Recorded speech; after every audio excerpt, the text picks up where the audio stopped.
I don't know if the audio on the stream is coming through. Oh, never mind. Is you're good. All right. Yeah. Sorry. There's always a delay. Um, but yeah. So I guess Puncherman team. Would you like to introduce yourselves as and you just playing the your game? Yeah, sure. So we're three members of Team Puncherman, out of the four of us from this last semester.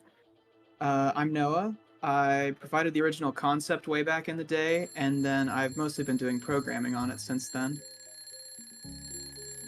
I'm Alex. I joined up midway through during at the beginning of this semester. I am a programmer and I did a lot of the systems and physics work.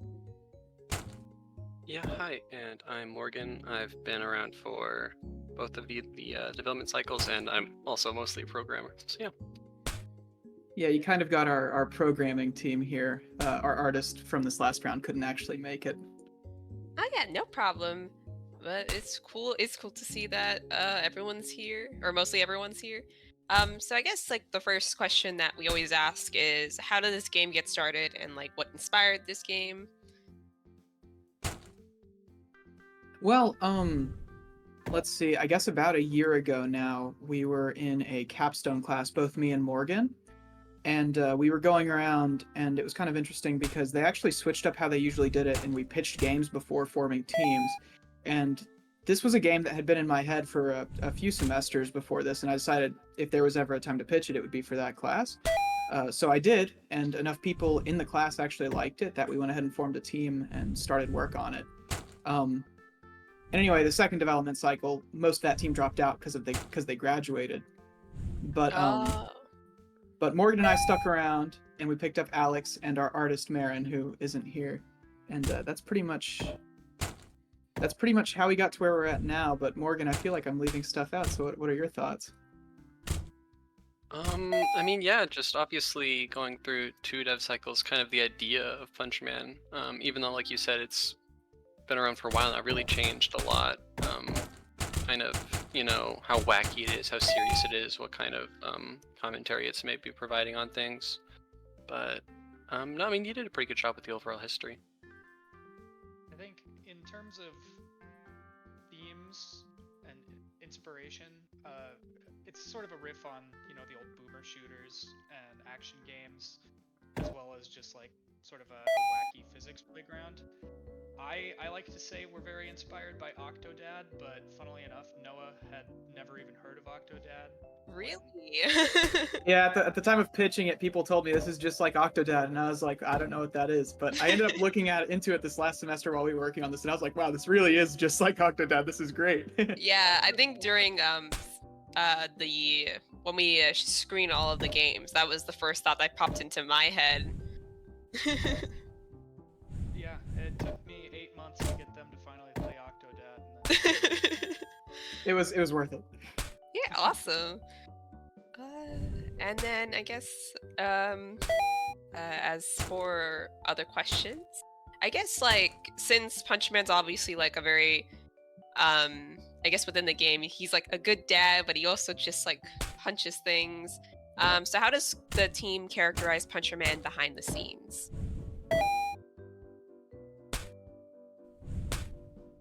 Well, I want to hear from y'all first, actually. Okay, I was Morgan gonna and say Alex. no one's gonna pick that up. I think behind the scenes, right? Puncherman is pretty unanimously a positively masculine figure, right? Like, even though his primary interaction with the world is this stereotypically violent action, everything Punchman does in the game, at least that we ask of you, is like a pro-social positive thing. So fundamentally he's characterized as a very healthy figure. Yeah, I personally think of him as someone who loves very, very loudly, if that makes any sense. I guess, just kind of given his, again, like Morgan said, like he's doing net positive stuff with his punching because ultimately it's kind of like he loves his family, right? And there's not really dialogue in the game, at least not in this version of it. And so that doesn't always become clear to the player, but that is definitely how we characterize him behind the scenes, is like this really just kind of goofily masculine family man,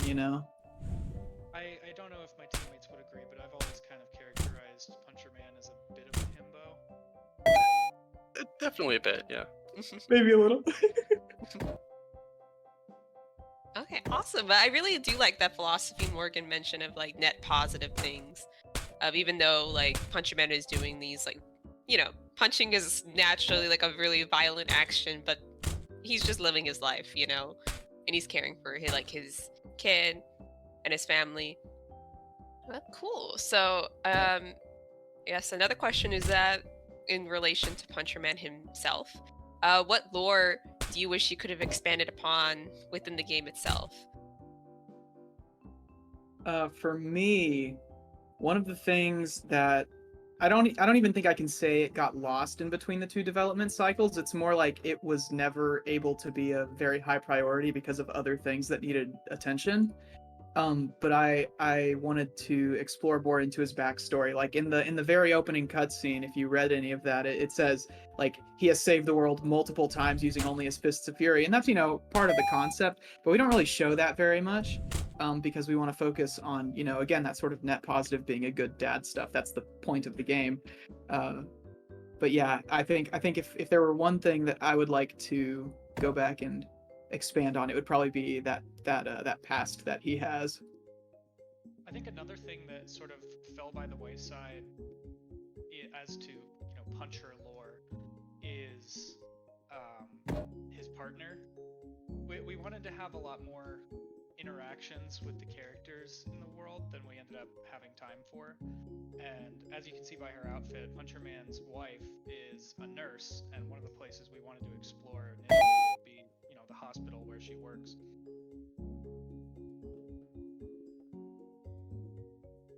Morgan, you have anything? No, I mean, I think y'all mentioned kind of the two biggest things that really would have fleshed out the concepts of the game and added some contrast to the things we show in this version. So yeah. It's really interesting to hear some of the stuff that you guys were planning on. I guess like at least want to add later on. And I guess another question that we wanted to talk about was, I guess, what was the most difficult part of developing this game? Building it twice. Oh, you had to build it twice. Yeah, so like we mentioned, it's been in development for sort of 2 dev cycles between sort of 1.5 teams, and effectively a lot of what that second development cycle has been is sort of going through the old version of the game and reinventing it. So yeah, a lot of the challenge has been, how do we take this game that exists and kind of both reinvent and improve it? The old version of the game, like, kind of, I guess, the same concept, but, or like, how did the old version of the game look, if you don't mind me asking? Yeah, it's pretty much the same concept. The concept itself hasn't changed.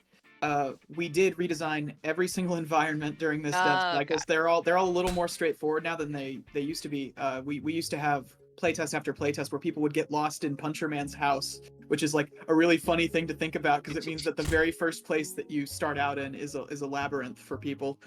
But yeah, so we redesigned all of the levels, but the concept has been the same. And then really, Alex kind of touched on this, and this is what I would have said about what the most difficult part was. Just a lot of the underlying systems have been improved. Like they like operate the same, like in air quotes, but like we've added a bunch of like micro improvements on like the punching, for example, and how you like actually target objects when you punch them and grab them and stuff like that. It's really interesting to hear because I think not many of the games that we showcase here have gone through that sort of cycle, I guess like twice. So it's really interesting. I guess in terms of since I think the majority of you are on the programming side, but I guess like what parts of the game, maybe like what you worked on or in general, are you most proud of? I got to think about this one for myself. No worries. Anyone else want to go first? Yeah, I've got something in mind. I think one of the big things that I worked on was the actual punching system. The initial version, the punch was kind of... I managed to get the punch a lot more satisfying in itself.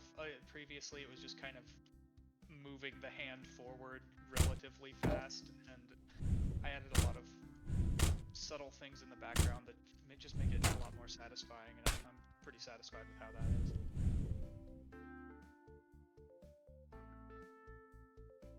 Morgan?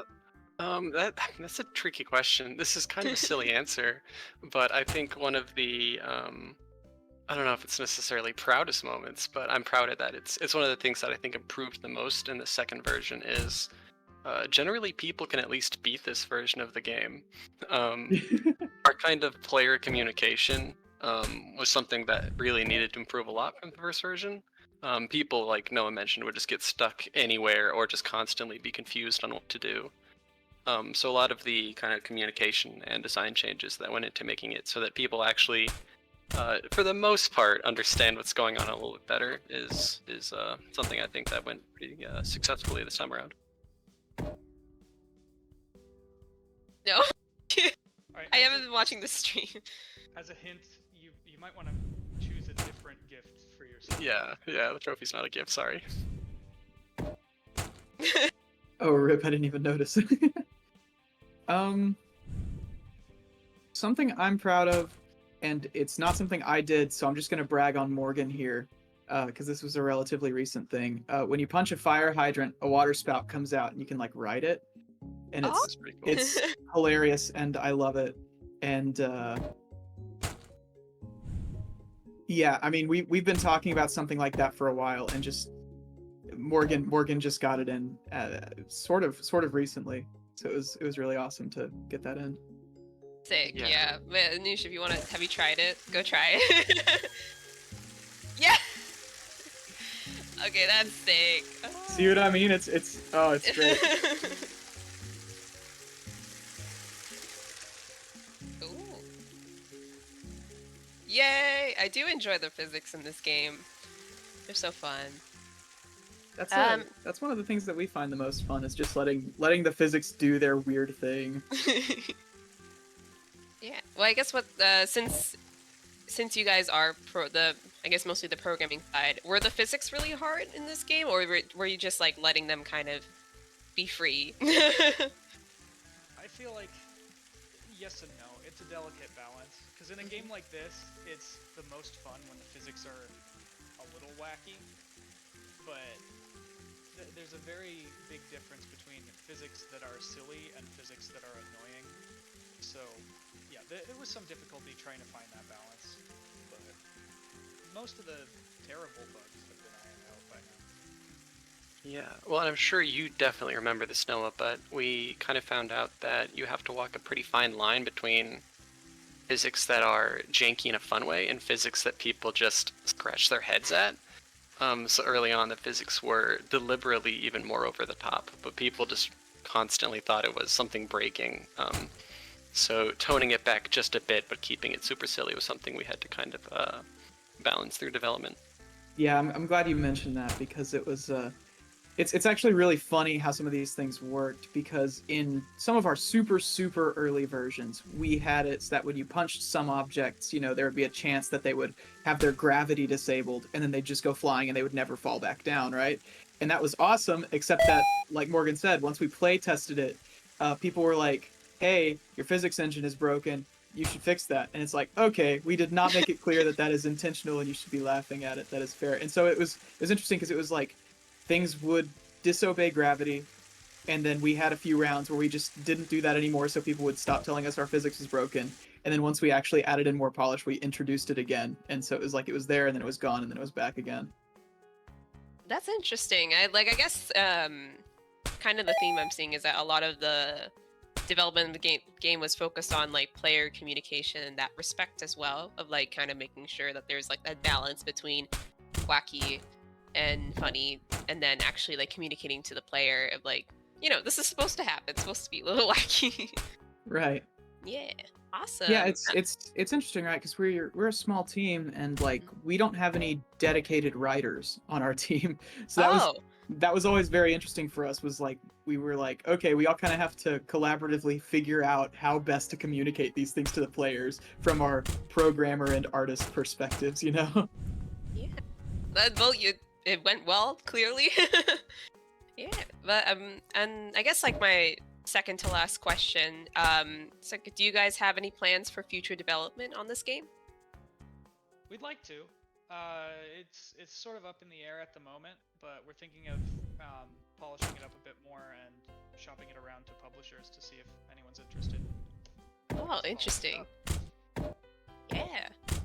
Yeah, we've had a lot of fun with it. We've made a few small updates. Actually, mostly Morgan. I will give all the credit to Morgan, having made a few small updates since since our school let out.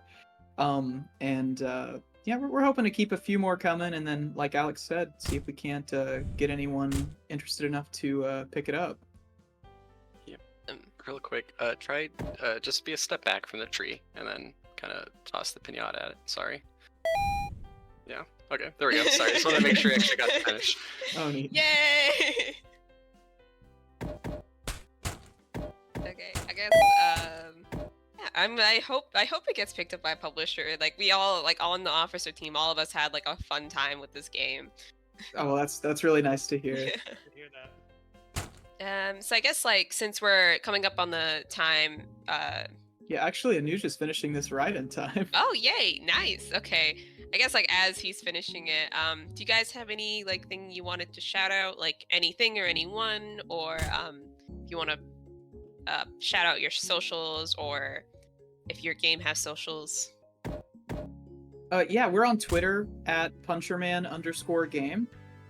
You can follow us there. We haven't posted much recently, but as we get updates cranked out, I'm sure we'll start posting some more. And if there's any fun information that happens, any fun developments, I'm sure we'll share them there too. And real quick, I know the last team, they had some LinkedIns that they shared, so you can find me on LinkedIn as well, Noah Kuhn. And I'll hand it off to the rest of y'all now. Oh, you, Alex. All right. Yeah, my my LinkedIn is Alex Hanlon, but yeah, aside from that, I think that's just about it. PUNCHERMAN's available on itch and Steam if you want to give it a shot. It's free, and you've seen the story if you watch the stream, but there's a lot of physics stuff you can play around with if you want to try. Yeah. Just like them, you can find me on LinkedIn, Morgan Beauclair, BOCLAIR. Yeah, and just give the game a shot. We just like hearing people have fun with it. Consider speedrunning it. People do speedrun it on speedrun.com, so maybe get into that. Interesting new goal for you, Anuj.